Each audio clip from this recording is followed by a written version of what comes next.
우리는 권리의 목소리가 어느 시대보다도 강한 그런 시대에 우리가 살고 있습니다.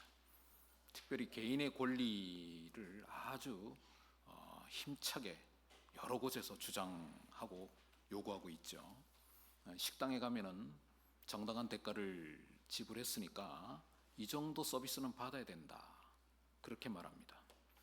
그리고 회사에서는, 우리 여러분 직장에서는 내 업무 밖의 일은 단호히 거절하는 것이 그 지혜로운 거고 자신의 권리를 지키는 것이다 라고, 그런 문화가 이미 자리를 잡았습니다. 어느 한 대형마트 입구에는 고객은 항상 옳다, 이런 문구가 있습니다. 그 말은 고객의 권리를 최고로 생각한다, 그런 뜻이죠. 그런데 만약 이런 문화가 우리 가정에 들어와 있다면, 여러분 가정 안에서 가족 구성원들이 남편이든 아내든 아버지든 엄마든 자녀든 내가 이 가정을 위해서 이만큼 했으니까 나를 이렇게 대우해줘, 이렇게 주장하기 시작한다면 그 가정은 어떻게 되겠습니까? 교회 공동체 안에서 내가 이 공동체를 위해서 이만큼 헌신하고 내가 희생했는데 나를 이렇게 대우하는 게 정상적인 거 아니야? 라고 주장하기 시작한다면 그 공동체 교회는 어떻게 되겠습니까? 오늘 본문 우리가 읽은 9장, 고린도전서 9장은 바울 사도가 당당하게 자기의 권리를 주장할 수 있었음에도 불구하고, 사도로서 또 자기가 희생한 모든 헌신을 볼 때 자기 권리를 주장할 수 있었음에도 불구하고 전혀 사용하지 않았다. 자기의 권리를 오히려 나누고 내려놓았다는 사실입니다. 왜 그랬을까? 왜 바울 사도는 그러면 그런 선택을 했고, 왜 바울 사도는 그렇게 행동했는가 하는 것입니다. 우리가 지난 시간에 고린도전서 8장에서 고린도 교회에 심각한 문제가 있었습니다. 또 하나, 8장에 뭐였습니까? 혹시 기억나세요? 2주나 지났기 때문에 이해는 합니다. 우상의 제물을 먹는 문제였습니다. 이제 기억나시죠? 한쪽에서는 우상 제물 뭐 어때서, 신앙의 자유를 우리가 가진 그리스도인이 아무 문제 없어 라고 주장했습니다. 또 한편 고린도 교인들은 절대 먹으면 안 된다, 아직 율법을 벗어나지 못한 어린 연약한 신앙인들이죠. 절대 먹으면 안 된다, 이렇게 주장했습니다. 바울 사도는 어느 편에 섰죠? 어느 한 편을 든 게 아니고 이런 갈등의 근본적인 원인을 설명했습니다. 그리고 이 문제를 이렇게 해결해야 된다라고 그 길을 제시해 줬습니다. 그게 뭐냐면 지식으로 갈등을 해결할 수 없다, 논리로 절대 그 문제 해결할 수 없다. 뭘로 해결할 수 있다 그랬죠? 사랑으로 해결할 수 있다 그랬습니다. 그 사랑은 어떤 사랑이냐면 자기의 자유를 스스로 제한하는 사랑이었습니다. 자기의 권리를 스스로 내려놓는 거였습니다. 그게 사랑이라는 거예요. 그래서 8장 13절 마지막 결론에 이렇게 말씀했죠. 펴신 분 한번 같이 읽겠습니다. 고린도전서 8장 13절 마지막 절에 이렇게 바울이 말씀했습니다. 같이 읽습니다. 그러므로 만일 음식이 내 형제를 실족하게 한다면 나는 영원히 고기를 먹지 아니하여 내 형제를 실족하지 않게 하리라. 우상이 돌이고 쇳덩어리인데 거기에 바쳐진 재물이라고 그래서 그 먹는 게 뭐가 문제야? 바울은 전혀 문제가 되지 않았습니다. 하지만 자기가 먹는 그 모습을 보고 연약한 성도들에게 시험이 든다면, 그 신앙에 문제가 생긴다면 자기는 앞으로 절대 먹지 않겠다, 엄청난 스스로의 자유를 제한하는 그런 사랑이었습니다. 이 연장선상에서 오늘 9장이 이어지는 겁니다. 9장 1절, 2절, 3절까지만 우리 한번 같이 읽어보겠습니다. 같이 읽어요. 내가 자유인이 아니냐, 사도가 아니냐, 예수 우리 주를 보지 못하였느냐, 주 안에서 행한 나의 일이 너희가 아니냐, 다른 사람들에게는 내가 사도가 아닐지라도 너희에게는 사도이니 나의 사도됨을 주 안에서 인친 것이 너희. 나를 비판하는 자들에게 변명할 것이 이것이니. 지금 고린도 교회 안에 또 새로운 문제가 발생했습니다. 뭐냐면 바울 사도의 사도성에 대한 문제 제기였습니다. 바울이 무슨 사도야? 라는 문제 제기가 고린도 교회 안에 일어난 겁니다. 바울이 개척한 교회입니다. 고린도 교회가. 그죠? 그런데 그 안에 모든 성도들이 바울을 추종하고 사랑하고 지켜준 게 아니고 일부에서는 반대하고 비판하고 문제 제기하고 있었다는 것입니다. 그래서 1절부터 바울 사도는 이렇게 자기 자신을 변증합니다. 이게 변증이죠. 내가 자유인이 아니냐, 사도가 아니냐, 이렇게 강력하게. 사도가 무슨 뜻이라 그랬습니까? 사도? 보냄을 받은 자잖아요. 보냄을 받은 자. 그럼 사도는 보냄 받은 자 스스로 사도가 되는 게 아니고 누가 사도로 보내냐면 보내는 자가 있잖아요. 그 보낸 자가 누구예요? 예수 그리스도시다. 그분에 의해서 나는 사도로 세움받았다는 것을 말씀하고 있는 겁니다. 하나님의 권위를 가지고 지금 강력하게 자신의 사도성을 말씀하고 있는 겁니다. 예수 우리 주를 보지 못하였느냐? 자기가 봤다는 겁니다. 예수를. 언제 봤죠? 사도행전 9장에 바울이 다메섹으로 가다가 예수님의 강력한 붙들림에 꼬꾸라지면서 그 빛으로 오신 그 주님을 만나잖아요. 눈도 잃고. 그리고 그는 거기서 주님의 음성까지 듣습니다. 주님을 만났어요. 주님이 살아 계실 때는 보지 못했지만 부활하신 주님을 만난 겁니다. 그리고 사도행전 18장에 보면, 우리가 사도행전 공부를 다 했습니다만 18장에 보면 바울이 고린도에 와서 복음을 전파한 이야기가 18장 이야기입니다. 그런데 바울이 고린도에 와서 복음을 전하는데 유대인들이 쫓아와가지고 바울을 핍박합니다. 쫓으려고 합니다. 복음 전파할 상황이 아닙니다. 너무 힘들어졌어요. 그래서 그는 디도 유스도라는 집에 들어가서 기도하면서 고민합니다. 밤새. 이런 곳에서 과연 복음 전파가 의미가 있나? 갈등하고 있었습니다. 그런데 그날 밤 주님이 바울 사도를 찾아옵니다.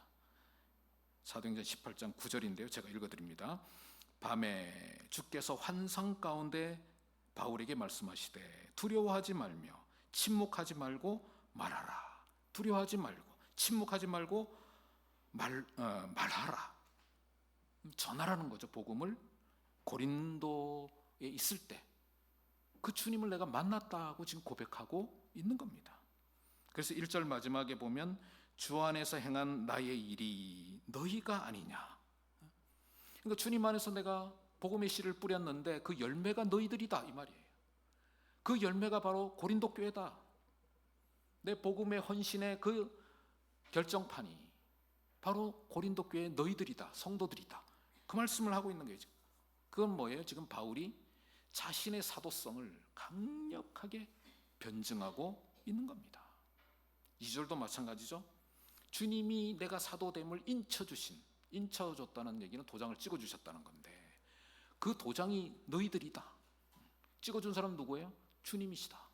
그걸 강력하게 자신의 사도성을 설명하고 있는 거죠. 3절에 보면 나를 비판하는 자들에게 변명할 것이 이것이니. 비판한다, 변명한다. 이 원어적 의미를 보니까 법정에서 쓰는 용어입니다. 법정에서. 그러니까 보통 법정에 죄인을 세우면 그 죄인이 순수하게 자기 죄를 고백하는 게 아니죠. 가립니다. 최대한 말 안 하고 묵비권을 쓰든지 하여튼 인정 안 하려고 그러죠. 그때 검사가 뭐 합니까? 여러 가지 조사나 논리를 가지고 그 죄를 드러내게 하죠. 그게 바로 비판한다는 거예요. 비판한다. 법정 용어입니다. 그러니까 바울 사도는 지금 엄청난 검사에게 취조당하듯이 비판을 받았다. 그런 죄수가 당하듯이 그렇게 많은 사람들로부터 자기가 공격받았다. 그 얘기를 하고 있는 거예요. 근데 그 다음에 바로 이어서 변명, 할 것이 이것이니 변명이라는 단어도 법정 용어입니다. 그 변명은 무슨 뜻이냐면 변호사가 변호해 주는 것이 변명입니다. 그러니까 바울 사도는 지금 그 엄청난 검사가 공격하듯이 죄인 다루듯이 수많은 사람들로부터 공격을 받았지만 거기에 대해서 지속적으로 계속해서 변명했다는 거예요. 변호했다는 겁니다. 변증했다는 겁니다. 이 집요한 비판에 대해서 자기도 끝까지 집요하게 변증했다는 것을 말씀하고 있습니다. 그렇다면 여기서 우리가 질문이 하나 올라옵니다. 뭐냐면 바울 사도가 일관되게 말씀하고 있는 굉장히 중요한 주제가 있습니다. 성경에 쭉 바울 사도의 서신을 쭉 보면 뭐냐면 바로 사랑입니다. 사랑이 없으면 울리는 꽹과리가 되고 소리나는 구리와 같다. 사랑이 없으면 그 사랑이라는 건 뭐냐면 온유하고 오래 참는 것이다 라고 쭉 사랑에 대한 얘기들을 강력하게 말씀합니다. 그렇다면 지금 바울 사도에 대해서 사도성에 대해서 문제 제기를 계속 해오고 있는 그 대적들을 향해서 어떻게 대해야 돼요? 바울은 당연히 사랑으로 대해야 되잖아요. 참고 인내하고. 예를 들어서 윤성범 목사가 아니래라는 사람이 혹시 이렇게 공격해 온다면 내가 목사면 그냥 가만히 있으면 되잖아요. 그걸 굳이 내가 언제 안수 받았고 뭐 변명할 게 뭐 있냐 이 말이에요. 그냥 기다리면 시간이 지나면 그냥 목사 그런 말들 쑥 들어가게 될 거다. 그게 사랑이 아니겠느냐. 여태까지 바울이 얘기한, 그죠? 그런데 왜 유독 지금 이렇게 적극적으로 이렇게 강력하게 변증하고 막 변호하고 막 아니다고 막 부정하고 이것이 아니냐고 계속 증거, 지금 앞으로 이제 4절부터 쭉 증거만 갖다 댑니다. 계속 내가 사도라는 걸 막 계속 증거되고 사도로서 내가 누릴 수 있는 권리가 이런 것들이 있다고 계속 나옵니다. 우리가 읽지는 않았습니다만 그렇게 왜 그러느냐? 왜 바울이 지금 이렇게까지 하느냐? 한 두 가지 이유가 있다고 볼 수 있습니다. 하나는 뭐냐면 바울이 전한 복음이 훼손되지 않게 하기 위해서예요. 바울이 전한 복음이 훼손되지 않게 하기 위해서. 바울이 지금 열심히 예수 그리스도 복음을 전했는데 사도가 아니다? 사도도 아닌 사람이 전한 말이 그게 맞겠어? 이런 문제 제기가 들어온다 이거죠. 그럼 여태까지 내가 전한 그 복음이 제대로 평가받지 못하기 때문에, 제대로 전달될 수 없기 때문에 그는 강력하게 자신의 사도성을 주장하고 있는 겁니다. 그러니까 복음이 훼손당하지 않게 하기 위해서. 두 번째 이유는 뭐냐면 자기가 전한 복음이 훼손당하면 그 복음 위에 뭐가 세워져 있냐면 교회가 세워져 있잖아요. 교회가 훼손당하기 때문에 그렇습니다. 그래서 그는 철저하게 자신을 지금 변호하고 변증하고 있는 겁니다. 뭘 위해서? 복음을 위해서. 뭘 위해서? 교회를 위해서. 자, 우리는 신앙생활 하면서 참된 신앙인의 모습은 뭐냐? 스스로 자기에게 주어진 자유를 제어할 수 있어야 되고 내려놓을 수도 있어야 합니다. 나는 세련되게 하나도 난 손해 안 보고 시간이나 물질이나 뭐 아무것도 손해 안 보고 난 예수 믿겠다. 그건 거짓말이에요. 그렇게 예수 믿을 수가 없어요. 자기 희생하지 않고 자기 헌신 없이 신앙생활 하겠다? 그건 형식적인 거예요. 가식적인 신앙이에요. 정말 복음을 이해하고 있다면, 주님께서 우리를 위해서 희생해 주신 그 사랑을 우리가 제대로 깨닫는다면, 진정한 복음을 우리가 제대로 이해하고 있다면 나는 1도 손해 안 보고 신앙생활 할 거야. 말이 안 되는 얘기예요. 진정한 복음의 사람은, 신앙의 사람은 자기 희생이 있는 겁니다. 자기 헌신이 있는 거예요. 손해볼 수 있어야 되는 겁니다. 그게 바로 8장까지 이야기예요. 8장 이야기예요, 지금 바울의. 그런데 바울은 여기서 끝나지 않고 한 단계 더 나가는 겁니다. 9장의 얘기는 뭐냐면, 동시에 복음을 위해서라면 자기 희생, 자기 헌신, 자기 자유를 제한할 수도 있고 자기 권리를 내려놓을 수도 있어야 되지만, 동시에 복음을 위해서 싸울 수도 있어야 된다, 그 얘기예요. 내가 전한 복음이 내가 전한 그 예수 그리스도가, 내가 속해 있는 이 공동체가 만약에 공격을 받는다면 적극적으로 해명하고 적극적으로 그 싸움을 해야 된다, 그 말씀을 하고 있는 겁니다. 그 모습이 바로 변증이고 변명이고 변호인 것입니다. 지금 말씀드린 대로 지금 4절부터 바울 사도는 자기의 권리에 대해서 쭉 설명하고 있습니다. 먹고 마실 권리가 있다 나는. 5절에 보면 다른 사도들처럼 부부 동반해서 내가 복음 사역 전할 수 있다. 그리고 6절, 7절, 10절까지 쭉 그런 내용입니다. 자, 그리고 11절, 12절 말씀 한번 펴신 분 읽겠습니다. 11절, 12절 말씀 펴신 분 읽습니다. 우리가 너희에게 신령한 것을 뿌렸은즉 너희의 육적인 것을 거두기로 과다하겠느냐.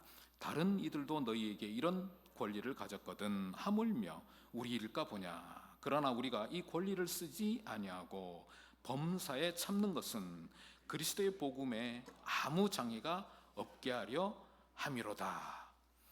우리가 너희에게 진리의 복음을 전해주지 않았느냐. 지금 고린도 교인을 향해서 하는 말씀입니다. 진리의 복음을 전해줬기 때문에 너희들로부터 내가 생계를 제공받는 것, 부양받는 것을 과하다고 할 수 있느냐, 그 말이에요. 그건 무슨 뜻이에요? 지금 바울의 권리를 얘기하는 겁니다. 이 권리는 하나님이 인정해 주신 권리입니다. 근데 그 권리를 행사하지 않겠다, 그 말이에요. 왜요? 복음에 장애가 없게 하기 위해서 그 말씀을 하고 있는 겁니다. 13절, 14절 말씀도 한번 읽어보겠습니다. 시작. 성전의 일을 하는 이들은 성전에서 나는 것을 먹으며 제단에서 섬기는 이들은 제단과 함께 나누는 것을 너희가 알지 못하느냐. 이와 같이 주께서도 복음 전하는 자들이 복음으로 말미암아 살리라 명하셨느니라. 구약에 보면 성전에 가지고 온 제물들을 가지고 성전에 오잖아요. 그 제물을 하나님 몫을 올린 다음에 나머지는 다 어떻게 합니까? 제사장이나 성전을 섬기는 레위인들이 다 나눠 가집니다. 그게 구약 법이에요. 이처럼 예수님께서도 복음을 위해 일한 사람들은 복음으로 인해서 스스로 그 복음 때문에 생계를 부양받아야 된다라고 말씀했다는 거예요. 명령하셨다는 거예요.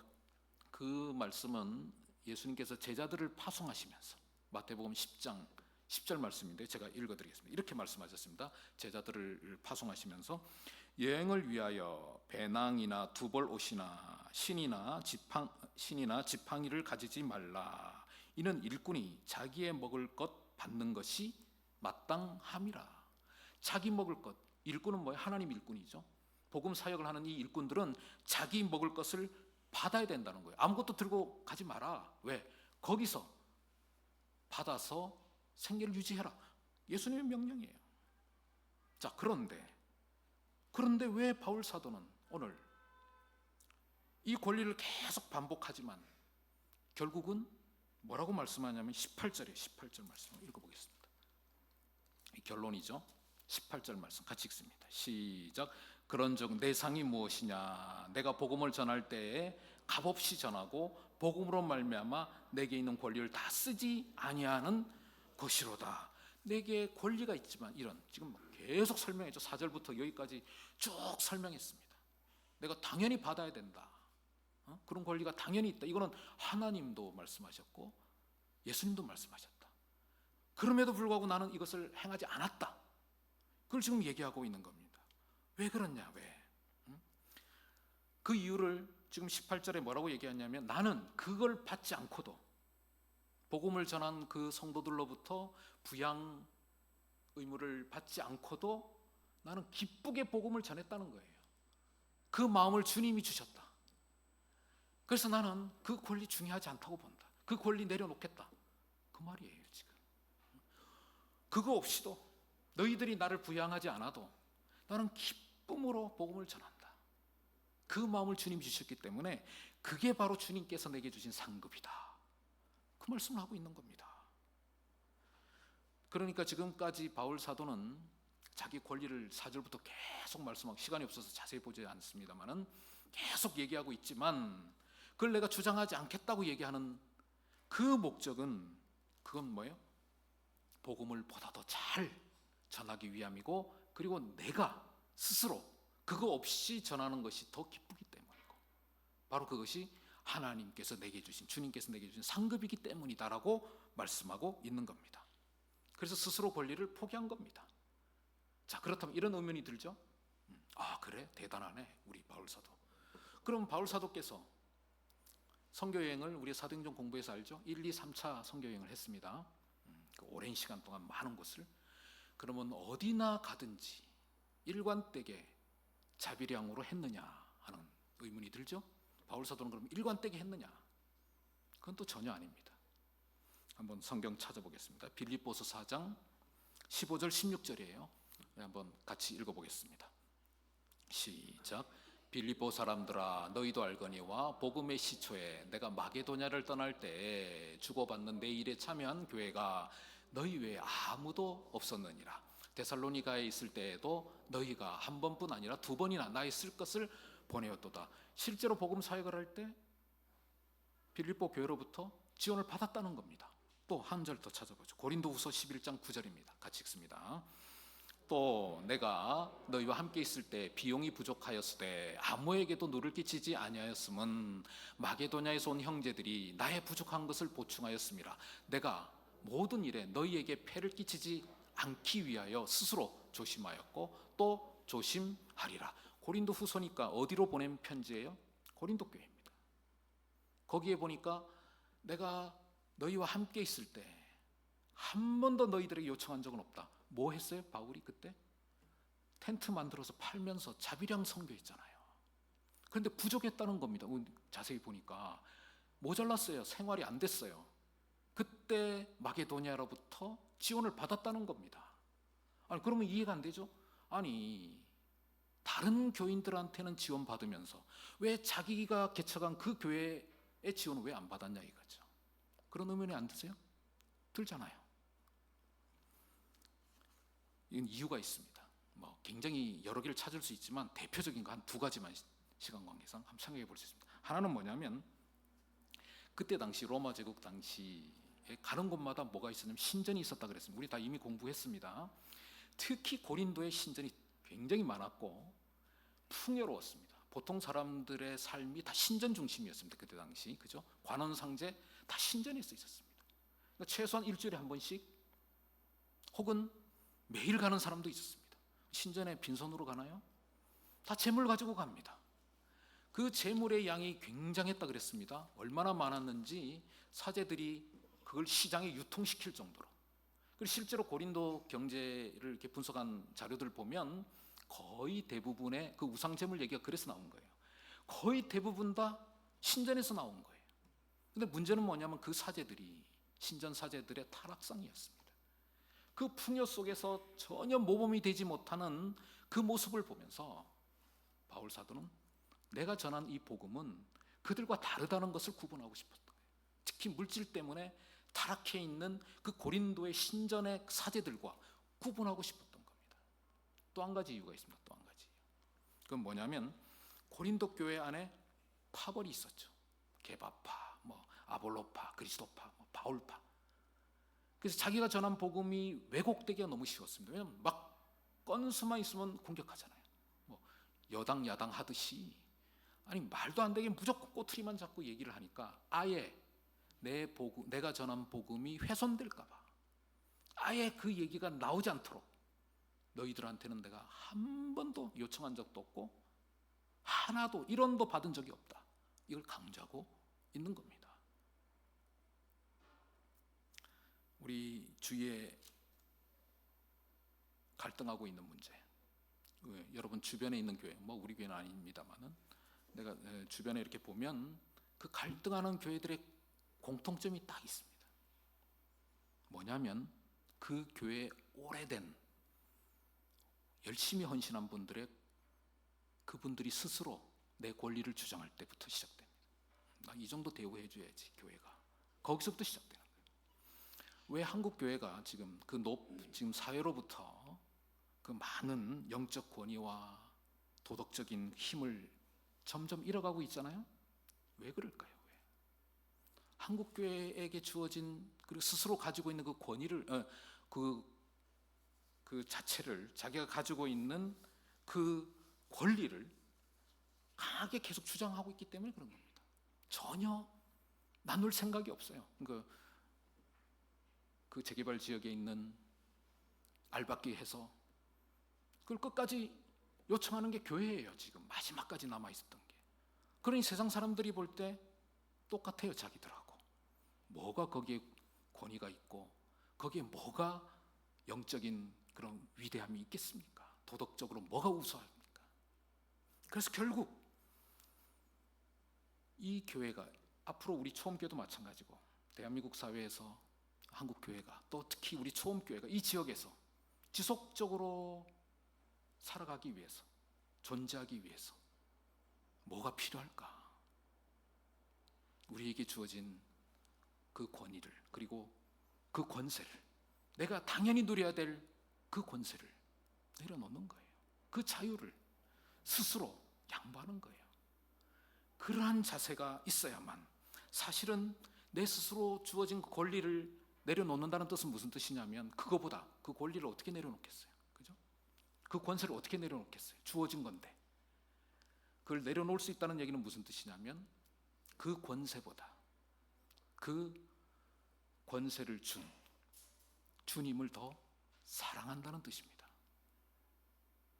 오늘 우리에게 주어진 권리보다 그 권리를 주신 주님을 더 사랑할 수 있는 우리 모두가 되시길 주의 이름으로 축원드립니다. 기도하겠습니다. 사랑의 주님, 우리가 살고 있는 이 시대는 자기에게 주어진 권리를 가장 중요하게 생각하고 가장 강하게 주장하고 있습니다. 주님을 사랑하는 저희들은 내게 주어진 그 권리보다 그 권리를 주신 주님을 더 사랑하게 하옵소서.